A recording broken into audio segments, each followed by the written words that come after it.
Hello everyone, मैं आशीष आपका Arun maths पर वेलकम करता हूं। मैं आपको क्लास 8th की मैथ्स का सिलेबस कवर करा रहा हूं फ्रॉम आर.एस. अग्रवाल बुक। कल हमने चैप्टर 1 रैशनल नंबर स्टार्ट करा था, इसका इंट्रोडक्टरी पार्ट करा था। आज हम इसकी एक्सरसाइज शुरू करेंगे, एक्सरसाइज 1A। तो चलिए शुरू करते हैं। तो क्वेश्चन 1 क्या कह रहा है? Question 1, express -3/5 as a rational number with denominator।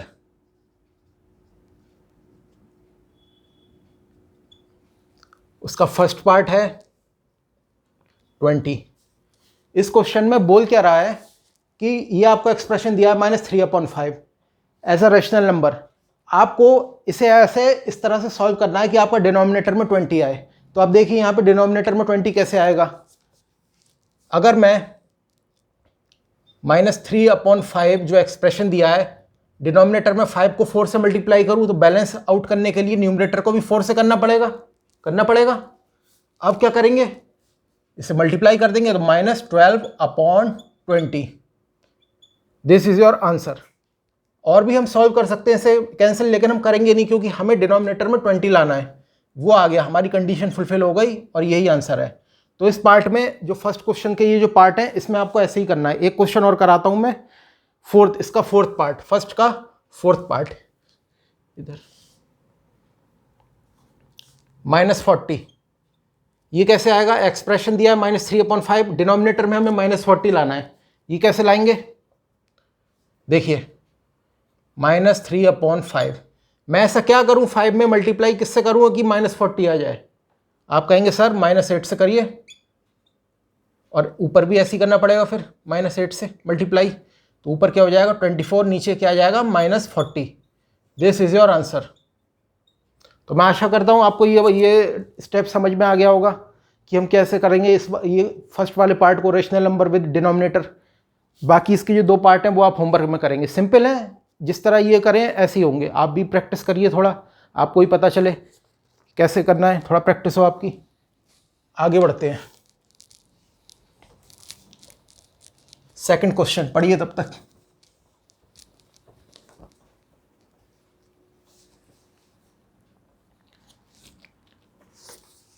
Question number 2 क्या बोल रहा है? Express -42/98 as a rational number with denominator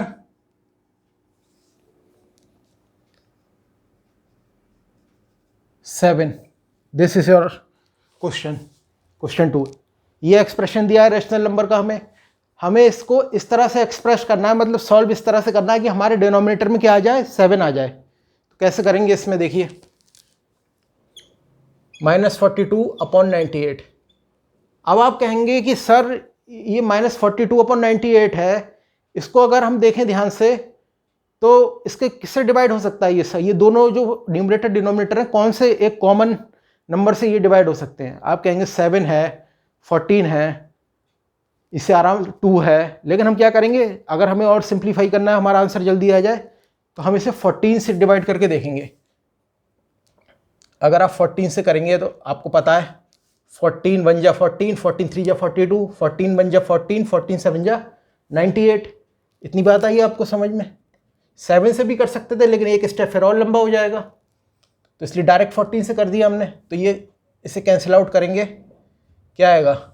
-3/7। This is your answer. समझ में आ गया होगा, मैं आशा करता हूं। अब आगे क्वेश्चन नंबर 3 क्या कह रहा है? Express -48/60 as a rational number with denominator 5। Simpler question है, जैसे क्वेश्चन नंबर 2 था वैसे ही क्वेश्चन नंबर 3 है सिमिलर। डिनोमिनेटर यहाँ क्या लाना है, 5 लाना है। तो आप देख रहे होंगे -48/60। अब मैं यहाँ क्या करूँ कि डिनोमिनेटर 5 आ जाए। इसके किससे डिवाइड हो सकते हैं, 48 और 60। ये कॉमन नंबर कौन सा है, आप कहेंगे 2 है सर, 4 भी है, 8 नहीं है शायद, 8 नहीं है, 12 है। तो मैं डायरेक्ट 12 से ही ना कर दूँ, स्टेप बचेगा, क्योंकि 2 से करूँगा तो फिर दोबारा काटना पड़ेगा, दोबारा फिर उसे कैंसिल आउट करना पड़ेगा। तो डायरेक्ट 12 से डिवाइड कर दो दोनों को। इससे होगा क्या, 12 बन जा 4, 12 बन जा 12, 12 4 जा 48, 12 बन जा 12, 12 5 जा 60। तो -4/5। आपको 5 चाहिए था डिनोमिनेटर में, यही क्वेश्चन में बोला था, और ये 5 आ गया। सिंपल। तो इस तरह के क्वेश्चन ऐसे करेंगे। स्क्रीनशॉट ले लीजिए आप। चलिए आगे बढ़ते हैं। बहुत अच्छा क्वेश्चन है, इसमें बहुत बढ़िया चैप्टर है, आपको मज़ा आएगा बहुत। ज्योमेट्री जैसे कुछ चैप्टर होते हैं वो बोरिंग लगते हैं, लेकिन काम तो वो भी आते हैं आगे चल के, लेकिन ये जो रैशनल नंबर है ये बहुत इंटरेस्टिंग चैप्टर है। आगे के जो इसके क्वेश्चन होंगे वो बहुत अच्छे और अच्छे लगेंगे आपको करने पे।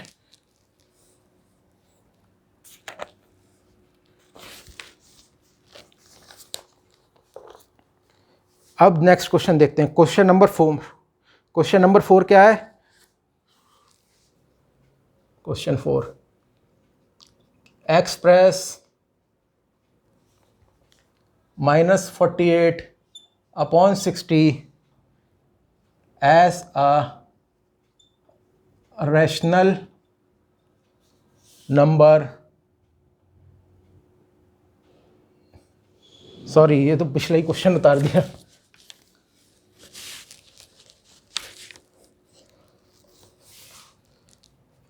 Question 4, express each of the following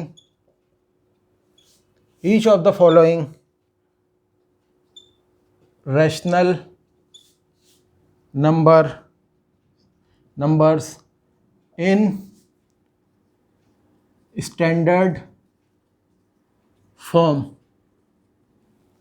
ये पूछा है क्वेश्चन। अब इसे कैसे करेंगे, देखिए इसका फर्स्ट पार्ट देखिए, -12/30। मैंने कल आपको पढ़ाया था कि स्टैंडर्ड फॉर्म क्या होती है। स्टैंडर्ड फॉर्म वो होती है जिसमें जो डिनोमिनेटर है उसमें ज़ीरो नहीं आना चाहिए, क्योंकि ज़ीरो आएगा तो ये तो पूरी टर्म ही जो मैथमेटिकल रूल्स हैं उसके हिसाब से डिफाइन नहीं होगी, और नेगेटिव वो इन्फिनिटी पहुंच जाएगा, इन्फिनिटी आ जाएगा आंसर, तो वो तो कोई सॉल्यूशन नहीं हुआ क्वेश्चन का। तो ज़ीरो नहीं आनी चाहिए डिनोमिनेटर में। अब आगे इसमें क्या करते हैं, जो हमें वैल्यू दी होती है, स्टैंडर्ड फॉर्म का मतलब होता है, दूसरा मैथ इसका दूसरी जो डेफिनेशन है, आपको सिंप्लीफाई करते जाना है जब तक ये कैंसिल आउट होना बंद नहीं होता। जैसे 12 है, 30 है, ये 2 से कैंसिल आउट होगा, 6 से कैंसिल आउट होगा। तो मतलब जितना सिंप्लीफाई कर सकते हैं आप उतना सिंप्लीफाई करिए। चलिए मैं डायरेक्ट इसे 6 से कर दे रहा हूँ कैंसिल आउट, 6 से डिवाइड करता हूँ दोनों को, तो ये क्या हो जाएगा, मैंने 6 से करा, 6 1 जा 6, 6 2 जा 12, 6 1 जा 6, 6 5 जा 30, तो -2/5। This is your answer. ये स्टैंडर्ड फॉर्म हो गई इसकी। ऐसे ही आपको करना है। अब देखिए थर्ड क्वेश्चन, यहाँ पे गलती करते हैं ज़्यादातर, इसे गलती को आपसे ना हो इसलिए ये वाला क्वेश्चन करा रहा हूँ। 24/-64। एक और चीज़, स्टैंडर्ड फॉर्म में नेगेटिव जो डिनोमिनेटर है वो नेगेटिव में नहीं होनी चाहिए, उसे हमें पॉजिटिव बनाना है। पॉजिटिव बनाने के लिए क्या करेंगे, न्यूमरेटर डिनोमिनेटर को -1 से मल्टीप्लाई करेंगे। आपको ये पता, प्लस माइनस माइनस हो गया तो -24, माइनस इंटू माइनस होता है प्लस हो जाता है, तो 64। अब इसे और सिंप्लीफाई कर लीजिए। इसको मैं क्या करूँ, मैं 8 से करता हूँ डायरेक्ट डिवाइड, आसान हो जाएगा। 2 से करेंगे तो दोबारा फिर कैंसिल करना पड़ेगा। 8 1 जा 8, 8 3 जा 24, 8 1 जा 8, 8 1 जा 8, 8 8 जा 64, तो -3/8। This is your answer, this is the standard form. Take the screenshot if you want. अब इसके जो फिफ्थ क्वेश्चन है, नहीं फोर्थ क्वेश्चन है, इसके जो बाकी दो पार्ट हैं वो आप होमवर्क में करेंगे, ठीक है। आप भी प्रैक्टिस करिए जिससे कि आपका भी थोड़ा प्रैक्टिस हो एग्ज़ाम की। चलिए फिफ्थ क्वेश्चन करते हैं।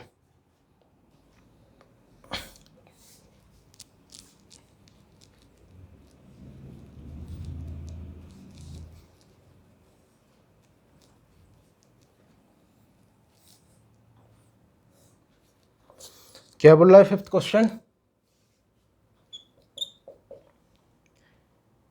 Which of the two rational numbers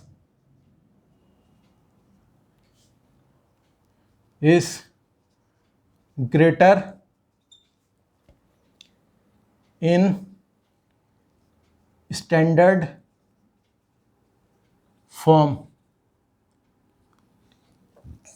ये क्वेश्चन दिया है, मतलब दो रैशनल नंबर्स दिए होंगे, उसमें स्टैंडर्ड फॉर्म में कन्वर्ट करके आपको बताना है कि कौन सा दोनों में से बड़ा है, ग्रेटर है। तो क्या इसमें भी क्वेश्चन नहीं है? इजी क्वेश्चन है। पहला ही ले लेता हूँ मैं, 3/8 और 0। अब इसमें क्या करेंगे, पहले तो हम सबसे पहले चेक करेंगे डिनोमिनेटर में नेगेटिव साइन तो नहीं है। नेगेटिव होगा तो उसे पॉजिटिव में करेंगे।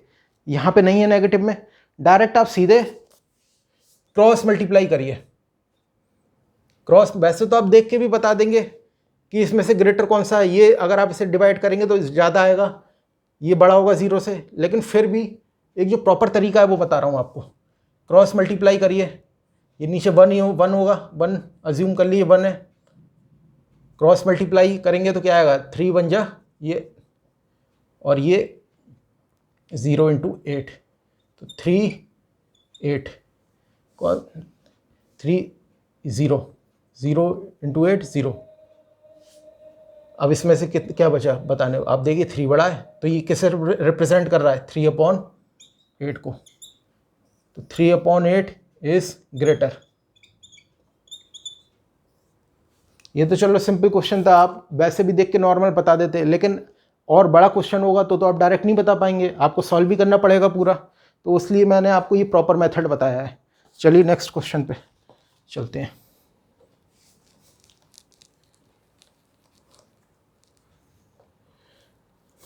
क्वेश्चन नंबर 2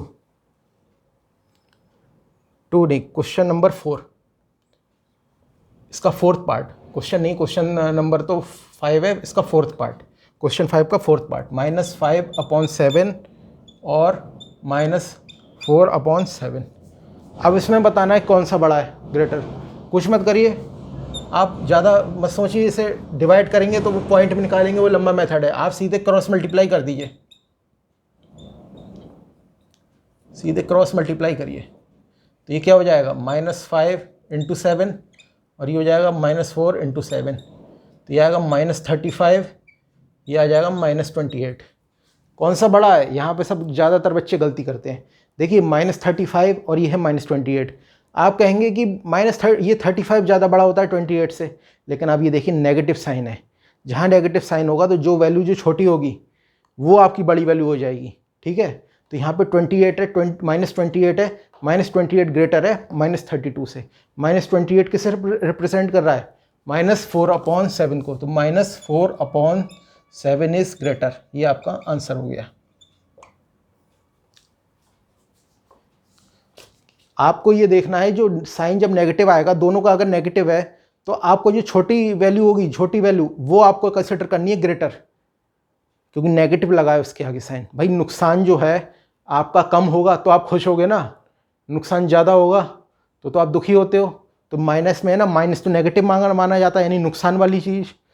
तो इसमें क्या, छोटी जो वैल्यू होगी और नेगेटिव साइन होगा वो आपकी ग्रेटर होगी। तो यहाँ बच्चे गलती करते हैं, यहाँ गलती मत करना, यहाँ ज़्यादातर गलती होती है लोगों से। चलिए इधर ही करते रहें।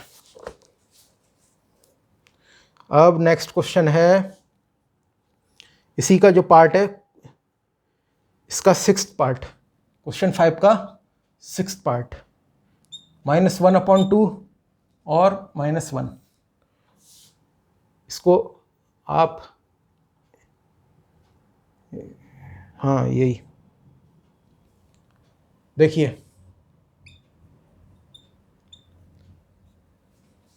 ये नीचे अज्यूम में 1 हो जाएगा, दिया नहीं तो आप जानते ही हैं, नीचे 1। अब आप इसके क्रॉस मल्टीप्लाई कर दीजिए, क्रॉस मल्टीप्लाई करेंगे तो क्या आएगा, ये -1 × 1, इधर क्या हो जाएगा -1 × 2, तो -1 और -2, कौन सा बड़ा है, -1।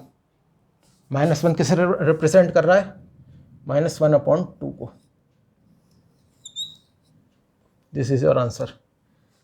अब इसके जो है क्वेश्चन 5th के जो बाकी जो बचे हुए क्वेश्चन हैं, 3 मैंने करा दिए हैं, 3 बचे हुए हैं, वो आप होमवर्क में करेंगे, ठीक है। इसी तरह पहले आप इसे, वैसे तो मैं आशा करता हूँ आप समझ गए होंगे, लेकिन अगर आप नहीं समझें तो दोबारा से इसे देखिएगा वीडियो, और फिर आपको समझ में आ जाएगा, कोई ऐसी कोई डिफ़िकल्ट नहीं है। तो आज हमने इसका एक्सरसाइज 1A का आधा पार्ट करा है, बाकी जो नेक्स्ट पार्ट जो रिमेनिंग है उसे हम कल करेंगे। तब तक आप जो आप होमवर्क दिया है उसे करिएगा, और फिर मिलते हैं कल, और बाकी क्वेश्चन कल करेंगे। Okay, thank you.